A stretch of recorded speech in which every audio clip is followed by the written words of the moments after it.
Welcome to the Epoch podcast. My name is Diego Bryan, and my co-host is beside me, Benjamin Wartsky. Hello, hello. And today we have a very, very special guest, Snapchat motivational speaker on right now, Jeremy Sullivan. Thank you. For having me. I want to say special. Like, I didn't ride the special bus or nothing. It's true. It's true. Are you still driving the Cadillac? Speaking of special buses. Oh, nah. That no. Breaking down. Really? Yeah. It's gone forever? Yeah, it's gone forever. I got a little Mercury Cougar. Okay. Y'all know I like Cougars, right? Jeremy was one of our coworkers when Diego and I worked at a country club, and we have stayed in touch since. Jeremy has gone on to bigger and better things, and we're bringing him in to talk about it today. Still striving, trying to go higher.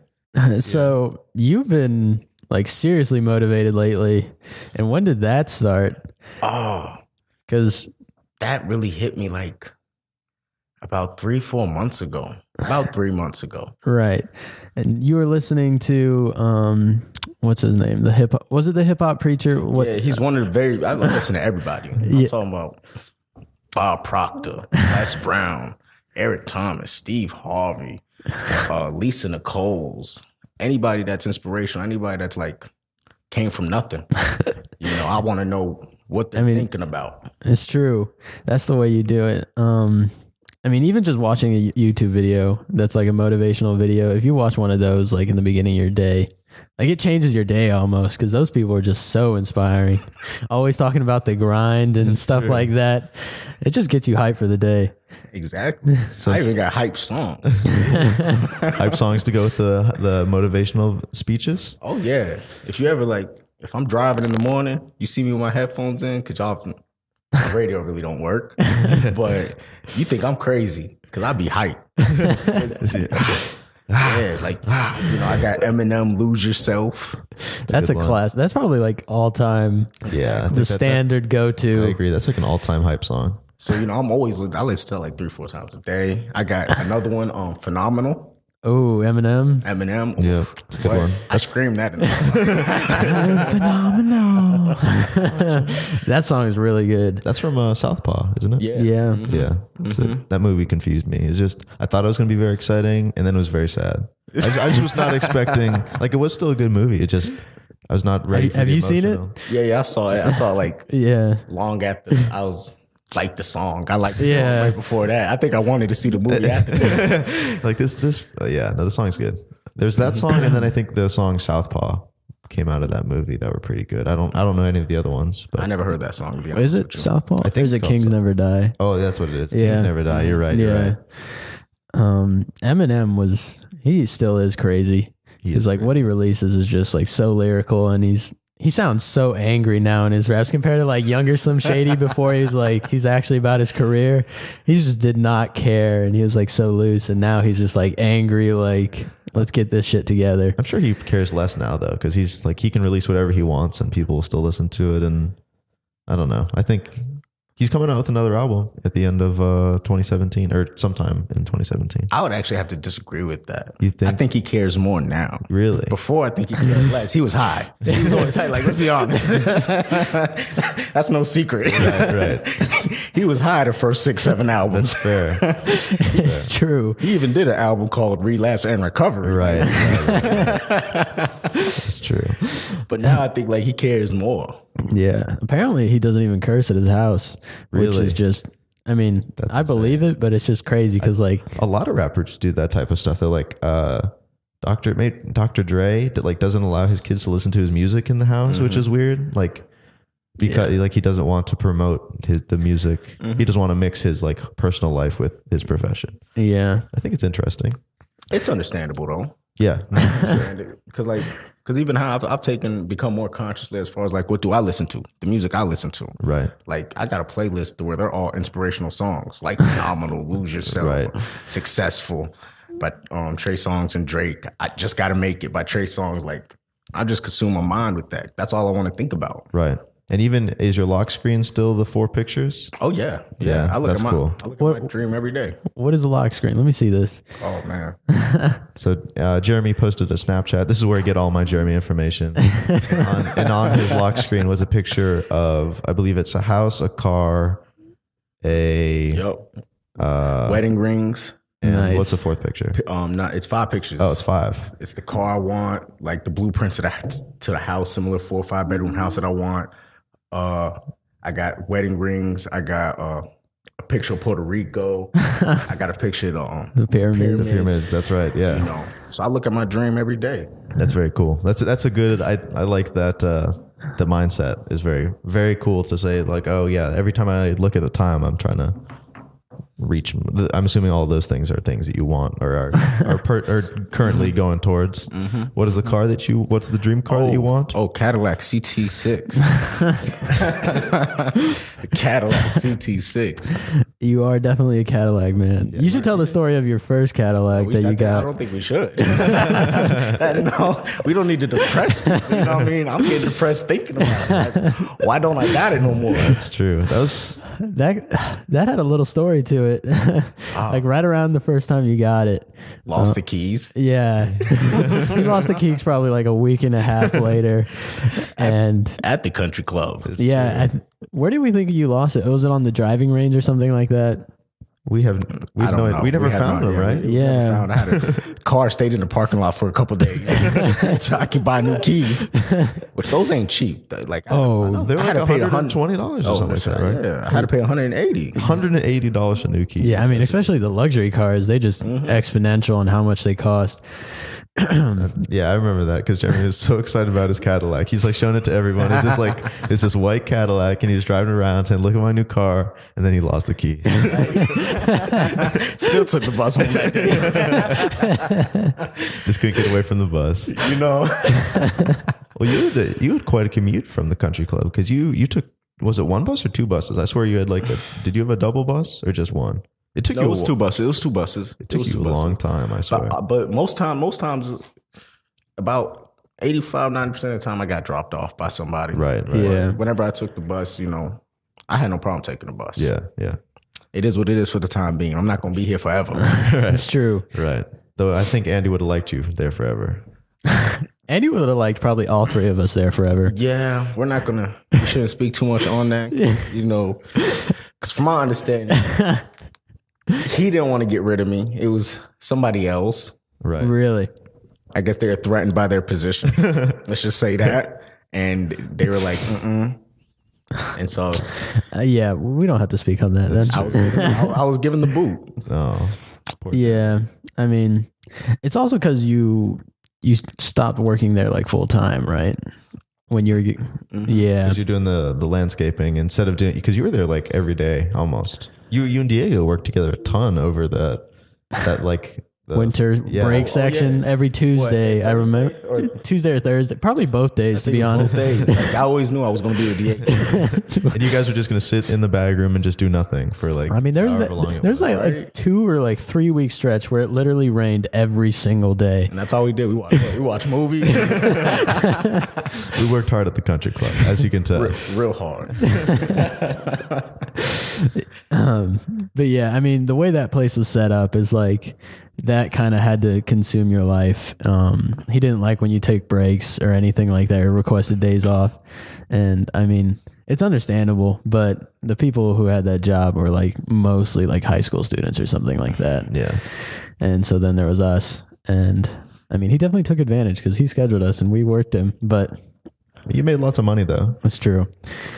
Made money for watching movies. Yeah, for nothing. It was easy. Stressful a little bit. Right. Stressful a little bit as far as closing. What you got to do closing or morning when you're opening. Right. Or just dealing with the members. Some of the members are just stressful in themselves. But yes, the job is like when you had a good crew, it was I would dare say fun sometimes. Yeah, over the summer when we all worked together, it was actually really fun because I mean, it was mostly like all our friends that were like in the group.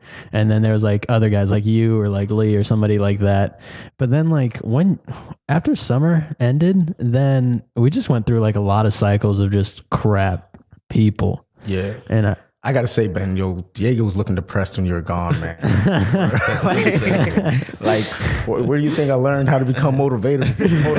You know, how to motivate him. You know, I mean, Diego definitely needs a lot of motivation. He's pretty lazy all the time. Oh my goodness, he's never doing his work on time. I just don't even want to hear that.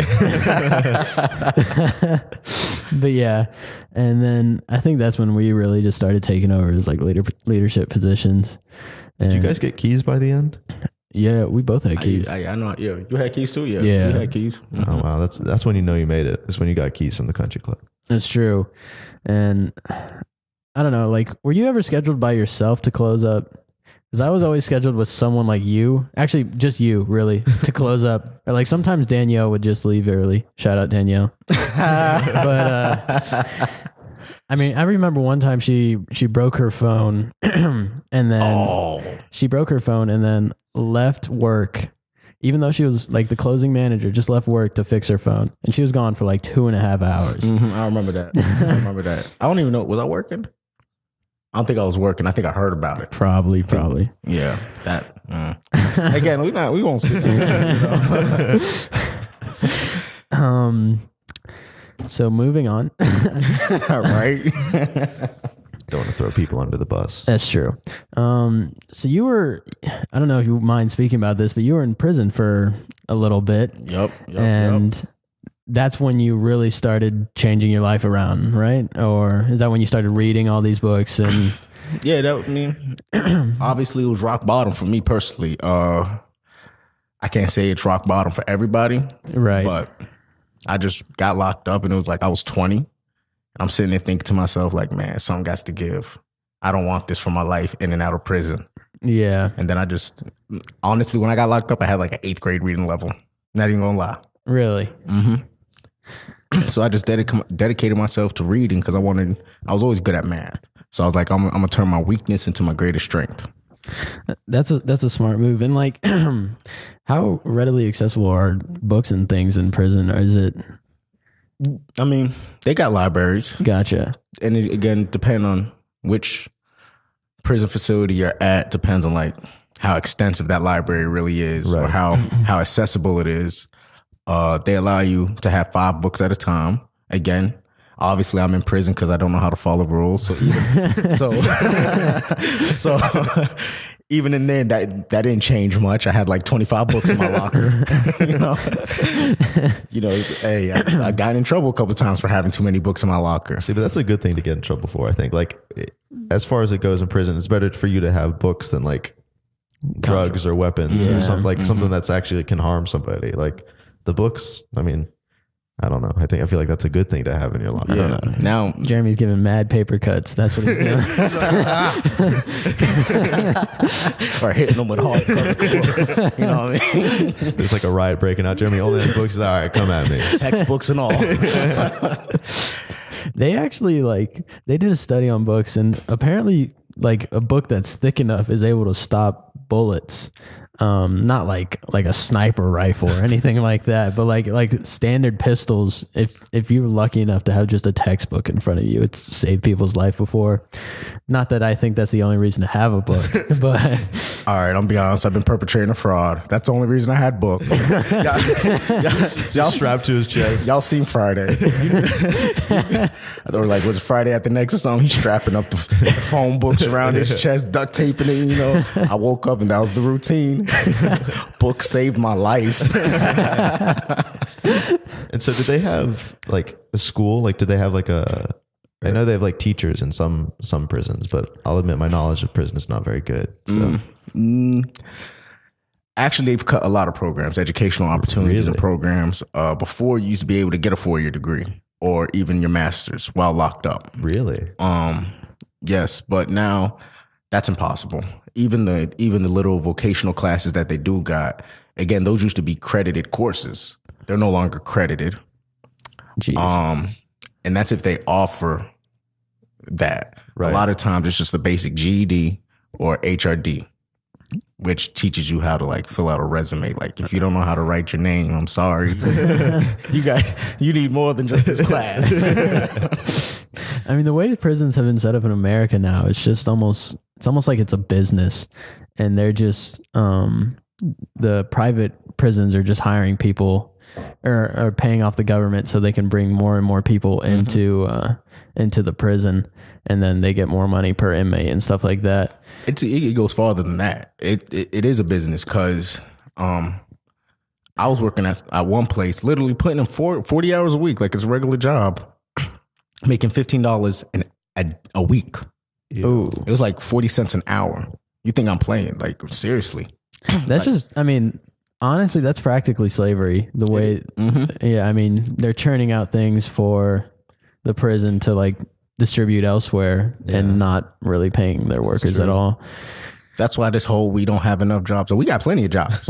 You know, hate to say it's like the prisoners are doing them. Like I worked in warehouses I worked at a laundry plant, and we did Cape Fear Hospital laundry. We did other prisons laundry. So yeah, I mean, you can imagine the money that they're getting from Cape Fear Hospital. Right. And they're paying their workers 40, 50, 65 cents an hour. Right. Why? I'm curious why that's legal. Like, is it legal because it's in prison or like what? No, it's well, yes. And it's, how should I put it? They put it under the notion that it's to rehabilitate us, to instill work ethic. Right. And at the same time, it's a way to, they sit there and say they're paying us less, 40 cents an hour, because that's not the importance. You're really working off your time, they try to say. Right. So it's like, I'll get 40 cents an hour, but every month I get like 6-7 days off my sentence. Okay. You know, and they say that's more important, but let's be honest, I was hungry. And that's crazy because like, I mean, there's even songs about it, like money's the motivation for a lot of people. And you know, when you have money, it allows you to do a lot of things that people actually want to do. And so you'd think it'd be a little bit different, but still, I guess time off your sentence is good, but well, it still screws you though. Cause like, let's say you work for your entire sentence, but then when you get out, you only have like $200 and that, or I mean, that, how does that work? How does getting out of prison work? How do they set you up? Do they set you up? No. Do they kind of just kick you out? It's kind of like that. You know what I mean? They set you out. They might even put you on a bus ticket. They give you a bus ticket and put you on a bus to wherever you got to go. Right. But nah, there is no, as far as like, there's no compensation for your work or anything when you get out. It's just, and here you go. Here's an ankle. Like for me, it was like, here's an ankle monitor. You're on intensive parole, right, with a curfew. So, but that's it. There's no help. And so, is that probably the reason why a lot of people just end up going back? Because prison. I don't say a lot of people end up going back, but no, a lot of people. There's a lot of really? people. There's a lot of repeat offenders. The recidivism rate is somewhere close to about 80%. That's really crazy. 85% within the first 3 years. Wow. Yes. And so, I mean, like, are people's just like houses? Are they just like sleeping on the floor? Is it like situations like that? You'd say where in prison? Or no, outside of prison, where in prison is actually a better life for them than. Oh yes. As far as you got to think about it. When you locked up, you don't gotta stress or worry about a roof over your head because that's provided. You ain't got to worry about food because they feed you 3 times a day. Not like it's worth anything, you know. Let's be honest. But it's more than nothing. It's more than nothing. What was your favorite prison meal? If you have a favorite, like was there like one day that you're like looking at the menu, you're like, all right, we get blank today. I'm very excited for this. Gosh, I forgot. On the holidays? I know holidays. When holidays come around, you know, they do treat you just a little bit. You might get real turkey, a real sliver of turkey, some cranberry sauce or something, stuffing.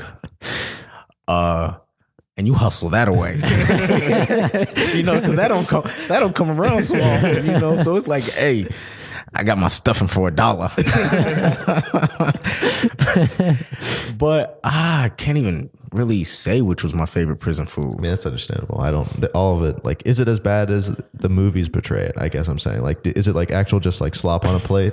Or is it a little better than that? I can't say it's slop on a plate. It does look appealing with no flavor.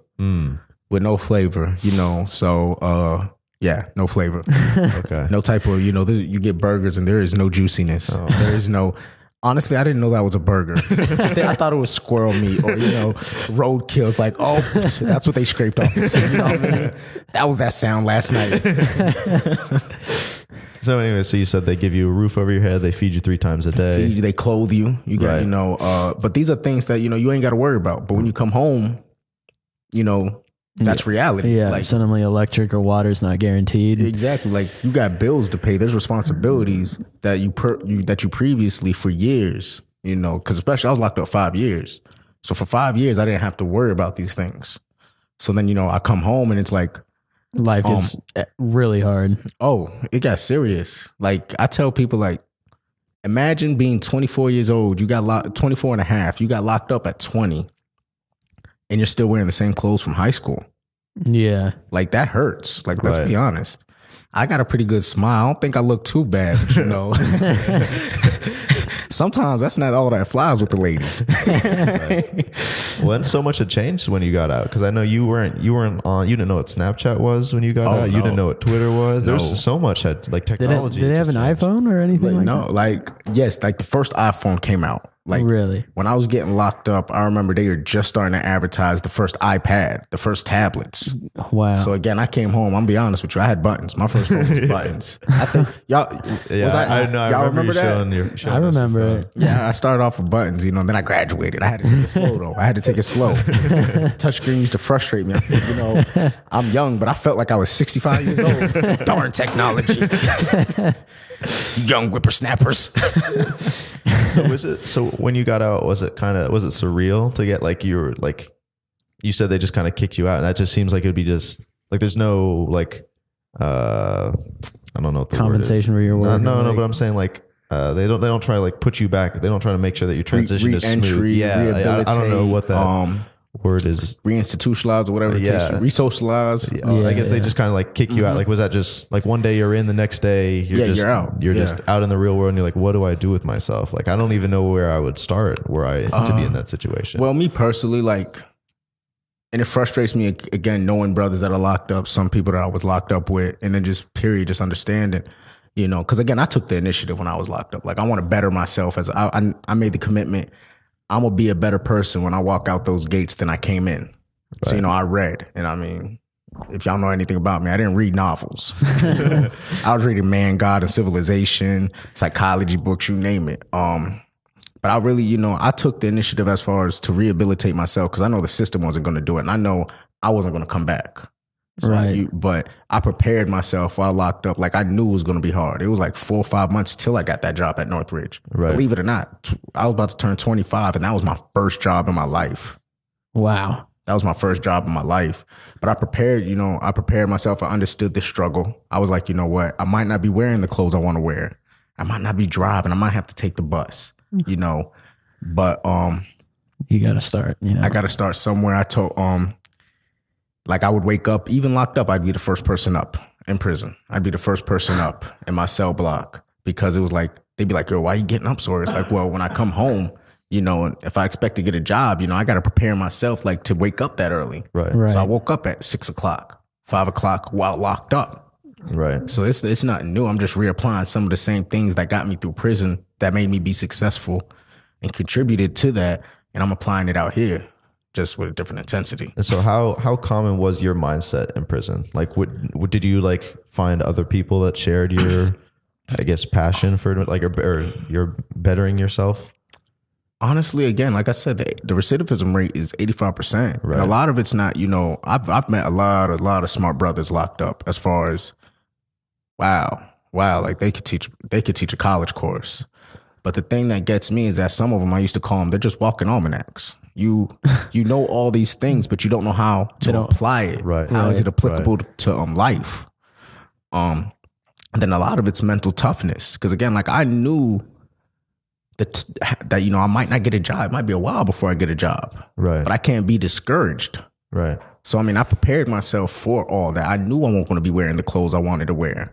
And it's you know what? Hey, it's okay to struggle. I embrace the struggle.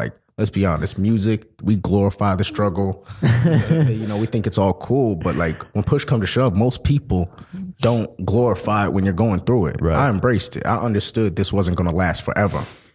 and I understood it's okay to struggle now. I'm not going to be struggling forever. Right. Well, as long as you put the work in, which you have, and you are still currently doing. So I think that in itself shows that you're really trying. You're driving. You're still striving, which is more than a lot of people are doing. Oh yeah, I'm striving to be great. I even got that on my. I got that. You can barely see it behind there. What's that say? Strive for greatness. It's LeBron James hashtag. He always says that. Strive for greatness. I'm the LeBron James of reality, y'all. I might have lost the championship a couple times, but best believe I'm still the beast. He's still coming. He's still hungry. Cleveland actually is about to pull off their second championship in baseball. I don't know if you've been following sports. A little bit, yeah. I mean, I fell off of sports. Y'all knew I was a fanatic. Yeah, you were crazy. Yeah, especially about basketball. Basketball, football. I mean, we had the fantasy football league. Right. Man, I'll be honest with you. Every weekend, I might watch like a couple quarters. Really? That's it. What do you do? What's your weekends looking like? Really? You're reading all the time. I study, I work. I mean, I try to I strategize. Because again, like I look at it like this. Divulging that much time into sports like I was. Because like if you called me, like when I got off work, people call me, it's like, oh, what you doing? Oh, I'm watching the game. Oh, what you doing? Oh, I'm watching Sports Center. Oh, I'm rewatching the game. You know what I mean? All I did, I could tell you like the starting lineups, offense and defense for all 32 NFL teams. Right. But it was, but then like I said, like my mindset switched and it was like, I got so much energy and effort I can be applying to other areas of my life. Right. So it was like, and it really hit me like, what do I look like watching a bunch of grown men living their dream? Because everybody in the NFL, that was their dream when they were a kid. They're living their dream, and I'm not going to chase mine. Right. I ain't got no time to watch someone else live their dream. I'm busy trying to live mine. Right. And so what are you studying right now? What's the latest in the Jeremy literacy world? I got a book in the car now. I was just up the street for the past hour reading. Well, shoot. I was at Cup of Joe? Okay. Yeah. Abundance Now by Lisa Nichols. That's one. Young Black Achievement. That's another book. I started like 3 different books. And then Think and Grow Rich. Okay. By Napoleon Hill. All of them good? You'd recommend all? Yes, I recommend all of them. All of them. And is there a particular book that you could point to and said, this book really helped me change my mindset? Like, is there one, like, what was the first motivational book that you remember reading? Or maybe not motivational, but book that sets you on like your changing of the mindset? It was, I remember, because I remember up until then, I wanted to become a better reader. So at the time, when I first got locked up at 20, I was reading a bunch of James Patterson, Dean Koontz, whatever, novels. Hey, they're good books. I'm a fan. But then I came across a book called The Black Student's Guide to Positive Education. But then it just taught me more about my history and my culture, where I come from, and like what as Black people, what we've accomplished. And it was like, it was revigorating to like actually learn that. Like that was exciting. And it was like, okay, boom, I want to learn more. I wrote my mom. I remember I wrote my mom in a letter because they could send you money to buy things off of commissary, right. Soups, honey buns, whatever, cupcakes. But I remember I told her, I was like, yo, look, someday or some months, I don't want you to send me money. I'm good. They pay me 3 meals. They feed me 3 meals a day. Like right. I might be hungry, but I'm not starving. There's a big difference, right, between hunger and starvation. Yeah. So I might be hungry, but I won't be starving. But I want you to send me books instead of sending me money. So I would send her like a list of books, tell her to give me the prices, and I'm economical. So instead of getting one book, that's $50, I'll try to get like 3 for $50. Right. Yeah, more bang for my buck. That's fair. Okay, yeah, says the man who has 25 books in his locker. Oh man, I got an addiction now. Like Edward McKay's. No. Right off of Capitol, they got a bunch of cheap used books that come in for like $3-4, and it's like, honestly, that's a great deal, to be honest with you. Mm-hmm. And my homegirl put me onto it, and it was like darn her, you know what I mean? I got an addiction. I'm like a kid in a candy store when you put me in something like that. Like, well, there's a bookstore like right beside us that sells books for $1, and there's so many of them. I don't know. I've never looked at it, but it's like a used bookstore. Mm-hmm. It seems like your type of place. Yeah, like this past week, I This weekend I bought 6 books. Yesterday I bought 6 books. Last week I bought 6 books. The week before that I bought 3 books. Like, are you reading all these books before you buy them, or are you just buying more and more? I just buy more and more. You know what I mean? Like, let's be honest. I come across something that seems interesting or something I heard about, and it's like, oh, I heard that's a good read. I want to read it. So I just add it to my library because, you know, I have a vision to where it's like, I want my own library. I've always wanted my own library. When I fell in love with reading, it was like, yo, I want that whole wall. And I just don't want the wall. I want one of those libraries where you got the rolling ladder. I was thinking about that. You know? So right now I just look at it like I'm just collecting the books to go into my library, you know? Right. Honestly, I have no excuse to ever sit there and say that I have nothing to do. You know, if I'm tired of one book, I'll pick up another. It's like being in school. You read various different books according to various different classes. Right. So, you know, I take about 2-3 books with me on the road. Like when you, like during the week when you're working? Mm-hmm. Oh, like in between, like, because we might be 2 hours between jobs. There's been times where it was like, put it into the GPS. Yo, how far to the next job? 5 hours and 40 minutes. Good God. I gotta sit here and smell your breath off. God. You know, let me roll the window down. You're not even a little further away. You know what I mean? You're not even good conversation. Let me put the headphones in. No music's playing. It's just to throw you off. Let me read. But yeah, you know, I try to right now. It's like I'm always thinking about how can I maximize my time. Right. And so what is I don't know if you have thought about this, but like, what's the plan after your current job? Like, I don't know if are you currently looking for other employment? Well, actually, like I was just speaking to Diego about this. In a couple of weeks, I plan on starting a gutter cleaning business to do on the weekends. Wow. So you're going to just take away all the free time that you have. Free time? I don't need free time right now. I have no reason to, honestly, like that's how I feel. Like I have no reason to be hanging out or celebrating because I'm not where I want to be in life. Right. I'll do that. You know what I mean? I'll sleep. Yeah, I'll celebrate. Plenty of time to do that when you've made it. Yeah, when I become successful. But right now, I'm not where I want to be in life. So I need to work and get there, you know? So, I mean, I plan on doing that. I'll be a full-time student next year, so I won't be doing the job I'm doing now. Okay. So. Right. Where are you going to be attending? Wake Tech. Okay. I'll be doing Wake Tech for the couple years and transfer. That's a good move. Get the basic courses out the way. No, yeah, for sure. Absolutely. Then transfer to a 4-year college, you know, and going for my master's and PhD in psychology. Psychology is the move for you. Yes, I love psychology. Very cool. You want to be a psychologist? Is that the game plan? Oh no, I'm gonna be a professor. Professor. You want to teach? Yes, because I mean I love that. Like literally, like just divulging and talking about psychology, the way people think. When I get on that subject, oh man, you know, we should change subjects now. But yeah, that's what I love to do. And honestly, I was just sitting there thinking the other day, like the one job I've always had in my mind was like, what's one job that will truly make me happy? Like I can just get excited to go to work about. And that's like, yo, I want to be a professor.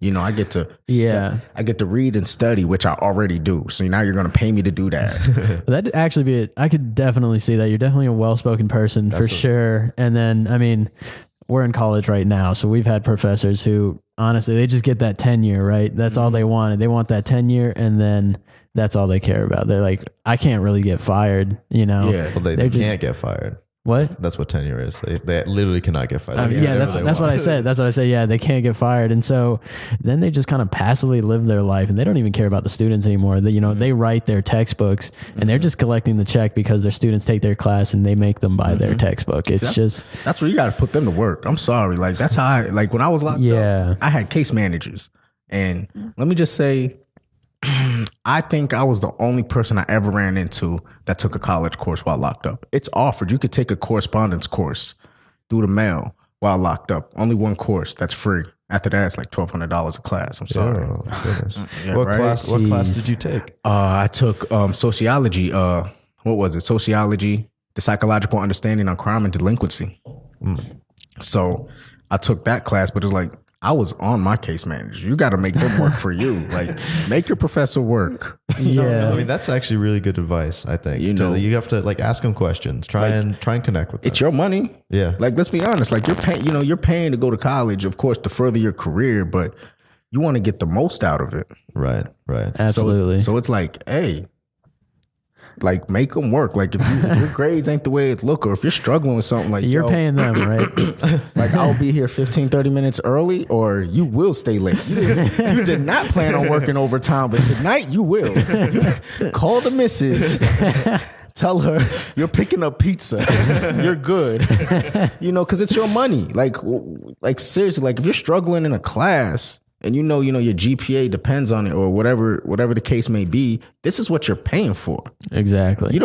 When you go, let's be honest, you go to McDonald's, you order a burger and you sit there and say no onions or tomato. You get onions and tomato. What do? You take it back. Right. Be like, yeah, I need that. You know what I mean? Remake me a burger. You didn't do it right for that service. And it's the same thing in college. You got to look at it like, yo, you didn't explain that well. I felt like I didn't grasp everything you were saying. So let's spend another, boom. Right.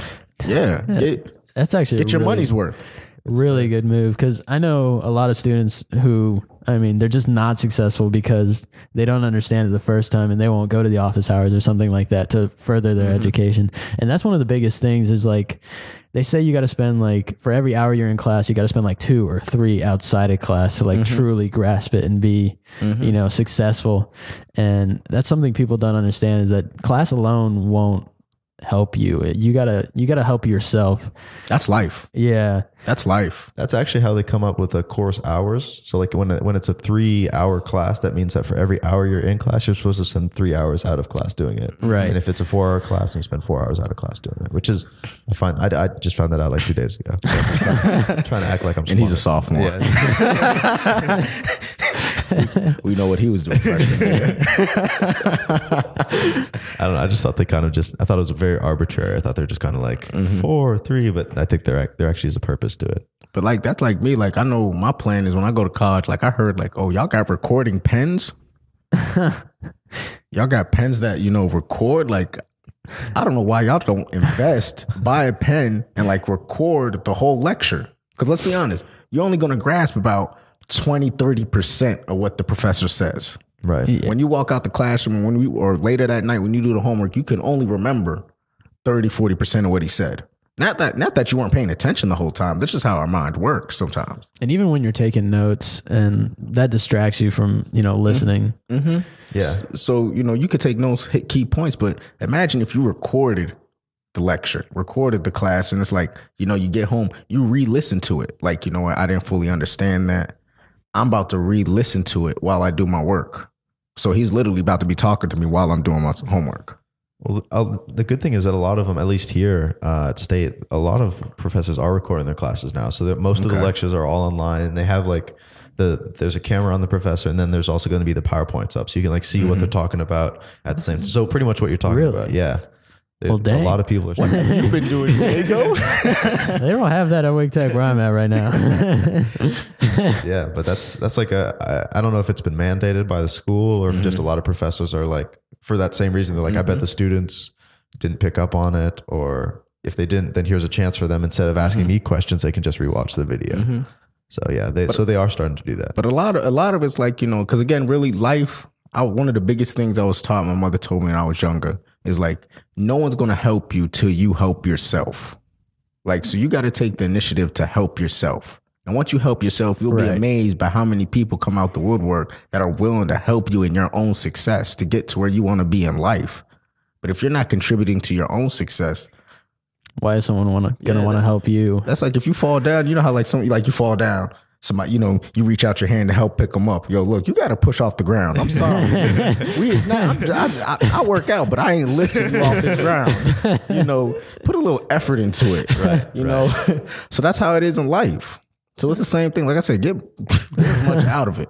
If you're paying them, they're impassionate. They're not giving you what you want. It's like, yo, you work for me. Seriously, I'm the captain now. Look I'm how your check gets. I'm how you cash your check. Right. I gave you that money. Right. That cash you just checked at the end of the week, that's what I just gave the financial office. Right. You work for me. It's not the other way around. You are. It's true. Well, I could see you being an excellent professor. I think you'd be the coolest professor I would ever have in college. Everyone would be like, you got to take psychology with Jeremy. that's the one class you got to take in college. Right? Professor Sullivan. Dr. Sullivan. Oh, you're right. You're right. PhD. I'm going for PhD. So start saying it now. It sounds good. I like that ring. It's better than inmate 124730 or something. Yeah, Dr. Sullivan. I mean, it'd be quite a story to go from inmate Sullivan to Dr. Sullivan. Yeah, I mean that's also part of the reason why I'm trying to reach heights that they don't think is possible, but it's possible. Ain't nothing impossible if you really set your mind to it. What discourages people is the grind, like how much it takes to put into it. Like again, it's like boom, are you willing to wake up early? You necessarily ain't got to be crazy and wake up at 4 o'clock like me. You know what I mean? But are you willing to wake up and lose sleep a little bit? Like what's more important, getting to where you want to be in life, sacrificing a couple hours of sleep? Yeah. This is something I've started recently, and it's exactly what you're talking about. Like I wake up before anyone in the apartment, and I probably wake up sometimes at like 5 o'clock in the morning just so I can study before like my 8 a.m. test and just get that extra bit of studying in right before the test. And so, I mean, it's just one of those little things, just the little things that, like push you over the edge. And what I love about waking up in the morning, I know you've noticed, it's like your phone's not ringing. Oh, it's so quiet. And like this, you can see the sun coming up and it's incredible. There's no distractions. Like that's one of the reasons I love waking up in the morning. And like I even like some people, they know I wake up in the morning, so they might still text me around that time. Like my phone stays on silent now. It always stays on silent. I don't want to be distracted from anything. It's just one of those things. Look, that's my time. That's my personal time that I dedicate to myself. If I go to work, I work about anywhere from 9 to 12, 13 hours a day. I'm doing that for someone else's company now. What am I going to do for me, myself? Right. Because we're a business. Y'all heard Jay-Z say it. I'm not a businessman. I'm a businessman.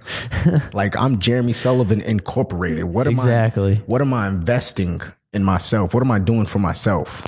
So it's like, that's my time. And it's like, there's no distractions. Like you said, you could study. 100%. Yeah, you can go work out. You can get that early morning pump in, which is supposed to be good for you. It's supposed to like get the mind going. Yep. When did you start working out? About around the same time. Right. I mean, I worked out when I was locked up, but I ended up. Because I see you, I mean, obviously on Snapchat, you're on your grind, and I see you with the weighted vest. You're doing stairs and like, is it the stairwell in the hotels that you're at? Yes. That was an 8 flights of steps that day, and I did that at the end of my workout. Good. I'm constantly pushing myself. Last night I ran about 2-3 miles with the weighted vest on. Got lost. You know what I mean? It was supposed to be 2 miles. Ended up being 3. Jeremy's like, exactly. Where? Like I had to pull up it on my phone on GPS. But I ended up running into a different neighborhood. I just, I'll try to run in different areas, different scenery. But it's like I ran into a different neighborhood. And it's like not what I'm used to. And it's like I was coming back, and then I'm like, I don't remember this when I was running. I had to pull it up on my phone, my GPS. I'm like, oh man, I passed the street I was supposed to turn on. That's like a mile back. That's depressing. You know what I mean? I'm about to phone somebody. Come pick me up. I'm tired. But nah, man, I want to be the best. Like I said, I want to be the best Jeremy possible. Right. Physically, holistically, I'm not perfect. I still got demons. I still got things I'm battling through, but every day I'm pushing. I don't give up. Every day I'm striving. Right. I mean, I think waking up, like I was reading some things about like CEOs, and like a bunch of CEOs wake up at like 5 a.m. and they also go to bed early too. They go to bed like 10, wake up at 5, and then just allows them to be more productive over the course of the day. Those are like, if I'm not mistaken, I haven't really done the study or really researched it, but I've heard about it, like the prime time to sleep is between like 10 to 3 o'clock. Like for your body, the way your body, the cycles, the time cycle within your... from 10 p.m. to 3 a.m.? Like that's when, like, I don't know how it really works. Again, I'm not in school yet. I'm not a professor just yet, so don't take everything I say as facts, but nah, like I've heard that's like the prime time, but it's like, again, like you said, you got CEOs that doing that. People underestimate the sun so much, because like just the sun has a huge effect on you. Like if there's people who are like nocturnal and they sleep all day and then they're awake at night, that they're not as motivated as someone who gets the same amount of hours if they only got like 4 or 5 hours but those were nighttime sleeping hours, and they get to see the sun all day. There's something about it, man, where it's just, I mean, what is it? Vitamin D, It vitalizes you. I think. Yeah. It definitely does. Like, you got a biological clock within you. You know what I mean? You do got to sleep. You do, and it's no different. The sun comes up, you're supposed to be up. Right. You know, at some point when the sun goes down, you got to lay down. So, I mean, if you try to be in harmony with that, you could perform at a higher level. Right. So that's, again, and I'm sorry, I know they say you're supposed to get 8 hours of sleep. I operate on 4 or 5 hours. I didn't go to sleep. I'll be honest with you. I didn't go to sleep last night till, I want to say like 3:30, 4 o'clock. Jeez.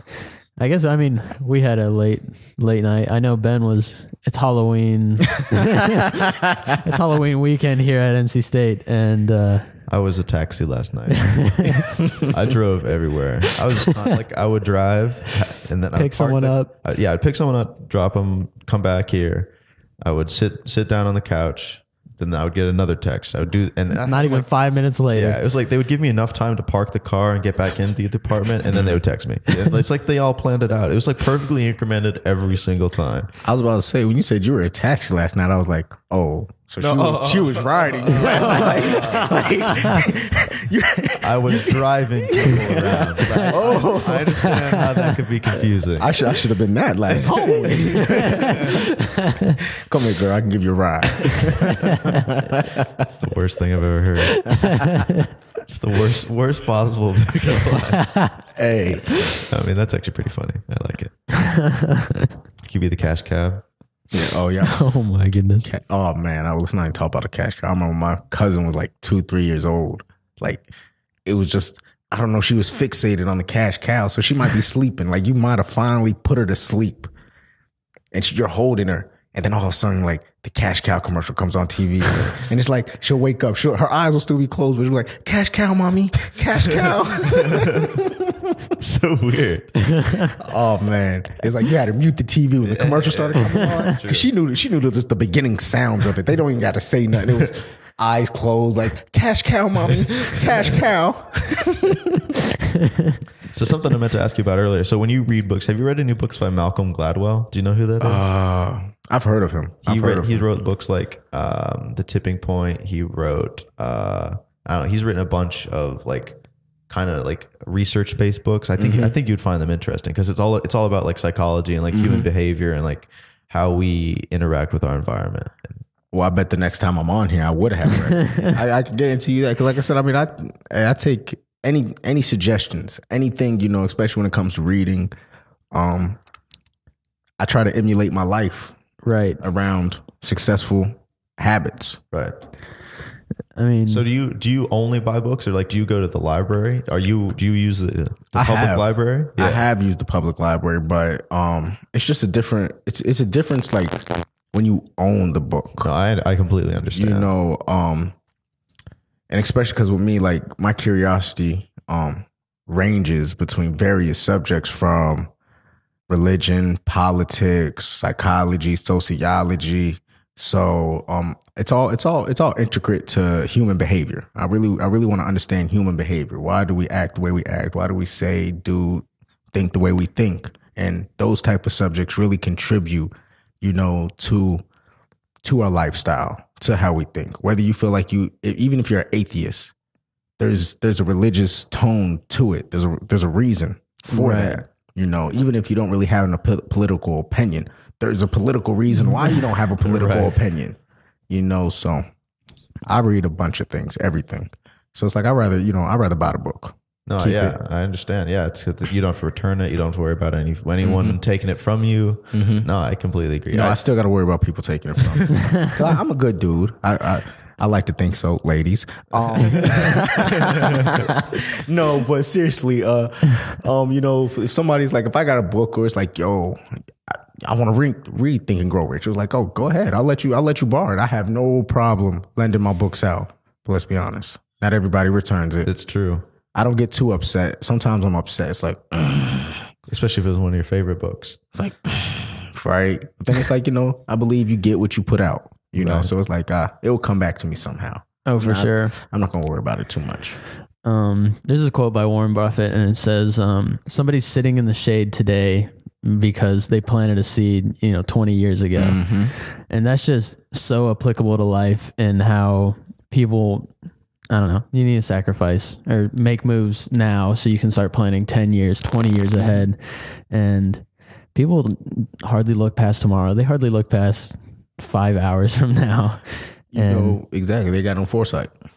And it's just, I don't know, that difference, that little step and change of mindset it's a huge difference in how it affects your life. Yeah, I mean, that quote literally says invest in yourself, which is what Jeremy literally said about but it embodies more than that. Like what I got from that is like, not only like you got to plant the seed now so that boom, it can grow. You can enjoy your harvest, whatever you're planting. That's something you got to be aware of too. I can't sit there and plant pumpkin seeds and I'm expecting to get a Cabbage Patch. Right. Like, I'm sorry. I might have to go to Toys R Us to get that Cabbage Patch doll or something. But no, I mean, seriously, like understand what you're planting. Plant what you want to get back. But at the same time, it's like you said, he planted that seed 20 years ago. Like, let's be honest, we change our life. We go hard on the grind. And then like a year later, we're burnt out. And it's like, oh, we don't see no results and it's over. Exactly. We quit. Right. And the seed was just starting to sprout. Because again, with seeds, certain plants have different growth periods. Some bloom within a month. Some it takes about 3-4 months to bloom. But a farmer is like the analogy that we're farmers is like you got to continue to cultivate it. You got to continue to water it every day. You know what I mean? You got to go through, make sure that pests and bugs ain't eating up your crop. Right. You know what I mean? You gotta tend to your crop. That is a job. And though you're doing this for months and months on end and you're not seeing nothing, but you gotta understand there will be something. Exactly. Yeah, you just got to think. You have to have forward thinking. You can't look at it and be like, "All right, you have to do it for the future." You have to just keep looking forward. Say, "Look, I know this will grow eventually. I just have to put in enough time and effort into it, and it'll sprout into whatever cabbage or."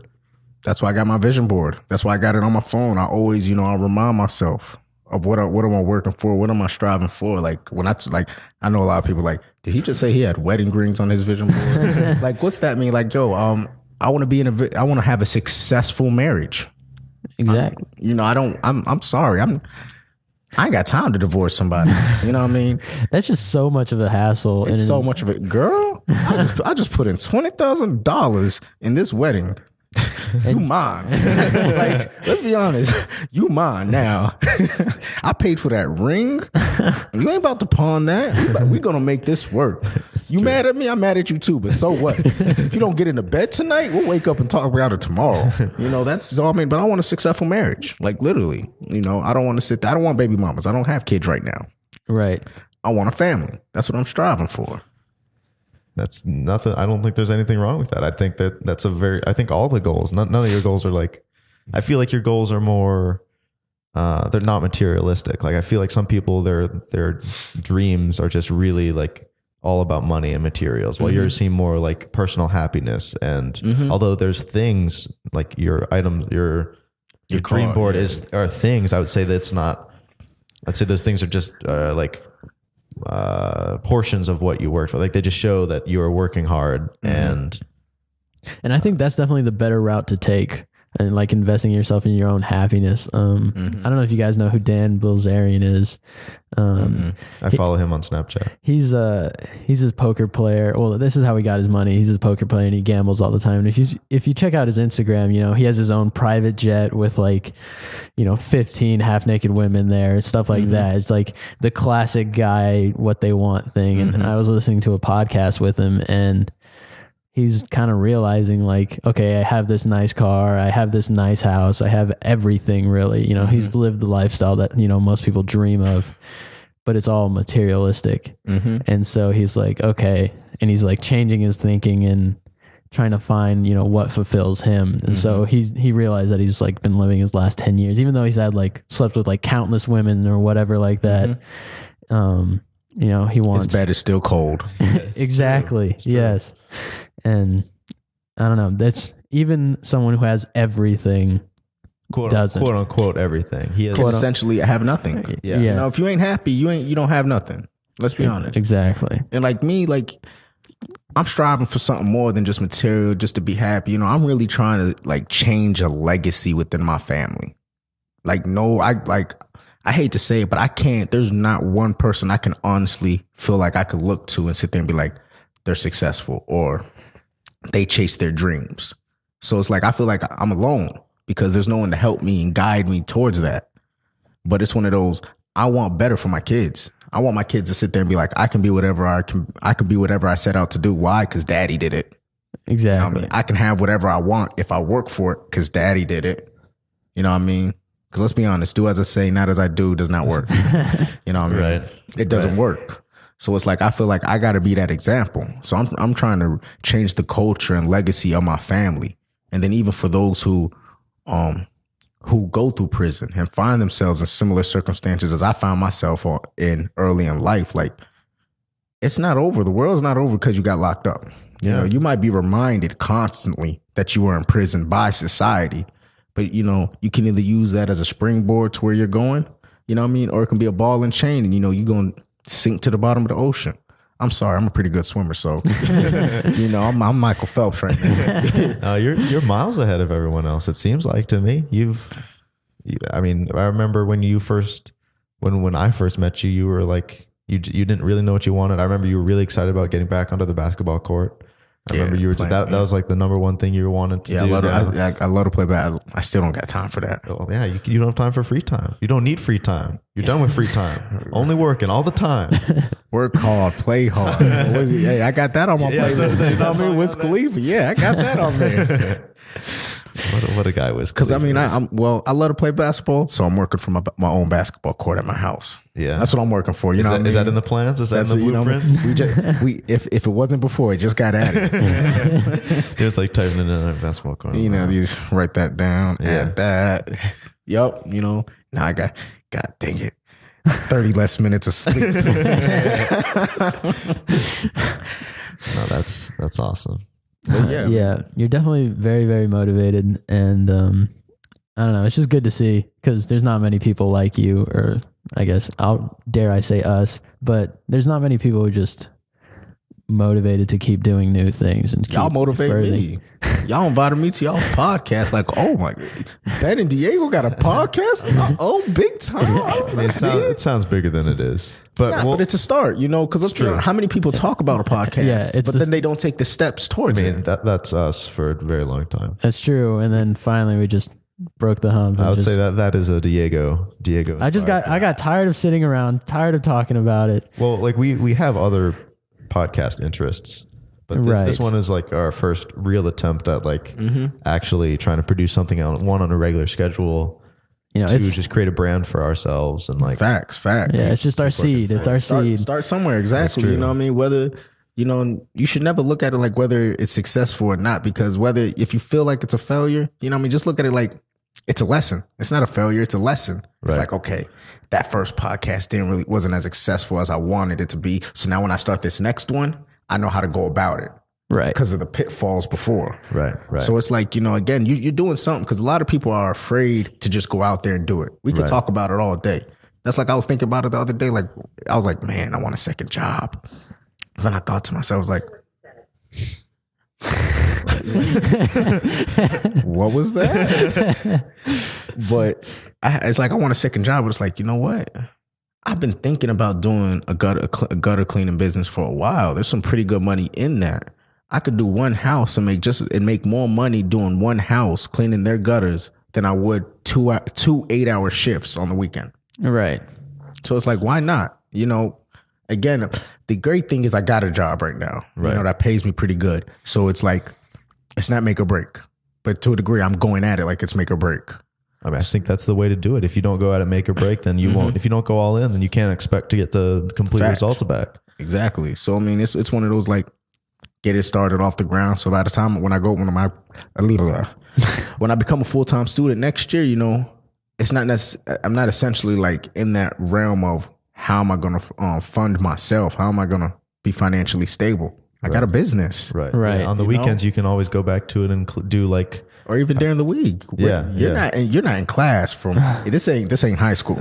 You're not in class from 8 till 3 o'clock nonstop. Right, you might have a class at 8 o'clock that lasts about like an hour and a half, 2 hours. But then you might have like a 2-hour break before your next class.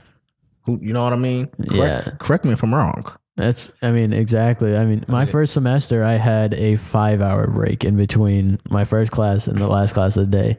And I started off wasting it, I'll be honest. And then, when you do that time to do your homework or something like that, that's just, you'll find you'll have so much extra time later in your day or when you actually want to do things. Right. But I could be doing my business in between there. It's like, let me go knock out a house in between classes. Yeah, and do you know people with a gutter business, or what's your plan for getting your business out there? Just going door to door, or word of mouth. But I know that's how it starts. I got a couple people who I look to as mentors. I know they run successful nonprofit organizations. I know one person, he has like 6-7 businesses that he runs.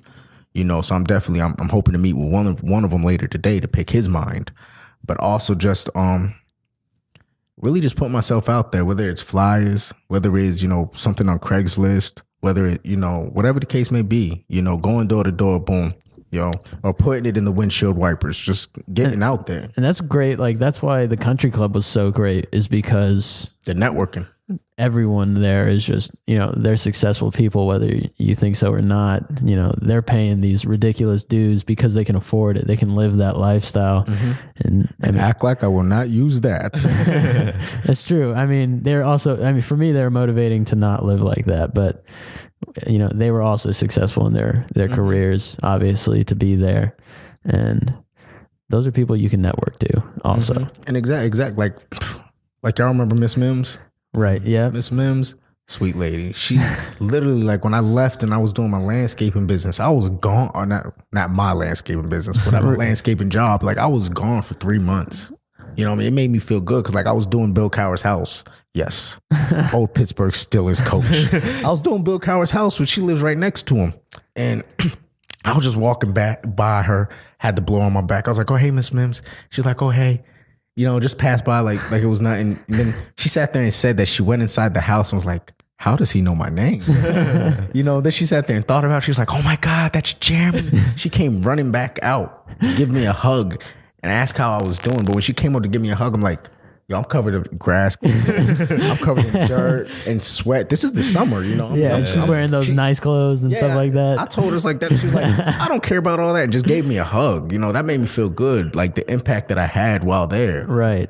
But it's one of those, best believe, especially like when you have that type of impact in other people's life, it will manifest itself later on in life. It will, so if I start this, I have no worries about my business being successful, but that is another, thing I'm a leverage, whether it's flyers at the country club or just letting one or two, because look, you let one member know and they let other members know. They let all their friends know. It's like, yo, you remember Jeremy? It's like, yeah. He got his own gutter cleaning business. You know what? I've been meaning to get my gutters cleaned.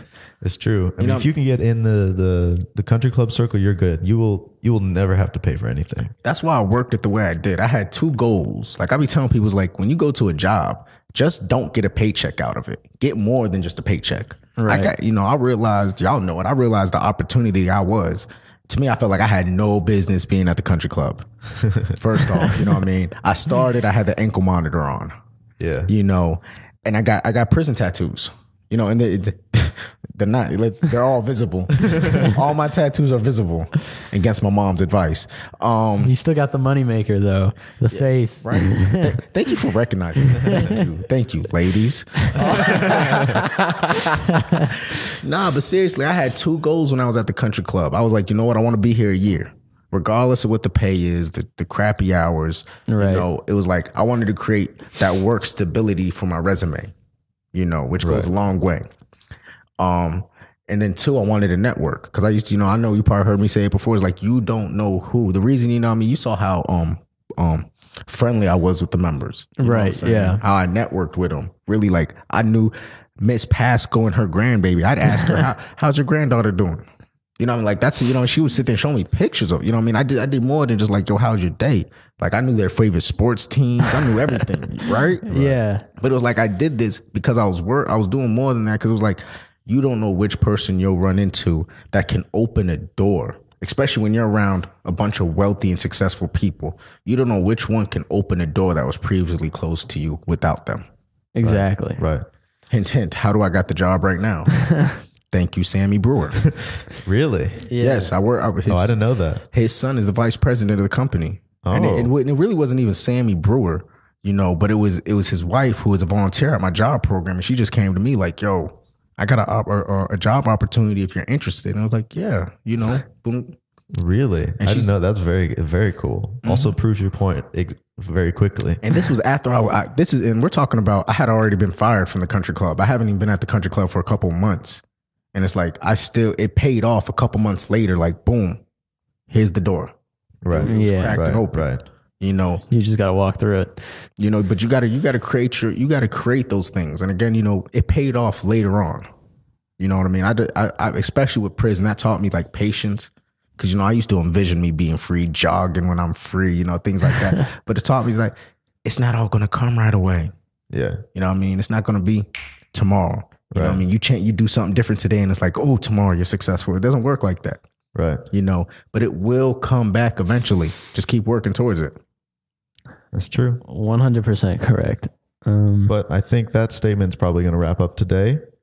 Okay. So thanks for coming on, Mr. Jones. Yeah, for sure. Anytime you want to come back on, open invitation. We'll have to open invitation. Look, so don't tell me that. They're just gonna come on every couple next days. weekend. I mean, like you joke, but we're down.